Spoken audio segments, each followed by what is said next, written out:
Hi, I'm Norma. Welcome to my channel. I am going to take you along with me today. It's Southern California and it is raining and it is cold and it's a very not a typical Southern California day today. So we are going to make a warm bowl of comfort. I'm going to take you in my kitchen and we're going to make a red wine pot roast. So we're going to start off by chopping up some onion. I had already minced up some about 3 to 4 celery ribs, and this is going to be a whole head of white onion, and then you're going to add about 3 to 4 carrots. You're going to roughly chop them, and then on top of that I also added about a pound of small red potatoes.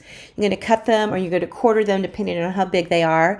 And then I got a 2 pound chuck roast, a beef chuck roast. I seasoned it really well on both sides with garlic, salt, and black pepper. And then I seared it in a couple of tablespoons of olive oil over my Dutch oven over medium to high heat until it browned really well. Sear it really well on both sides. And then you're going to take it out of the pot and then you're going to add in the celery and you're going to add in the onions.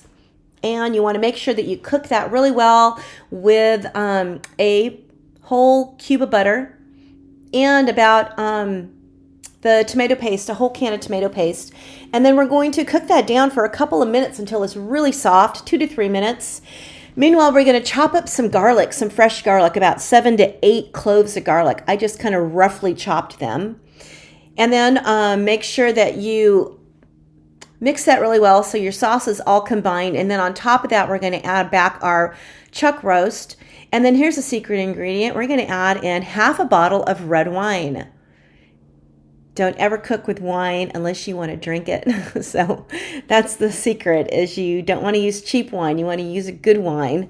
And then you add, on top of that, you add your potatoes and your carrots and your chopped garlic. And then I went ahead and put in some beef broth also on top of that, and then some fresh oregano, some fresh thyme, and some rosemary. And then you're going to go ahead and cover that up.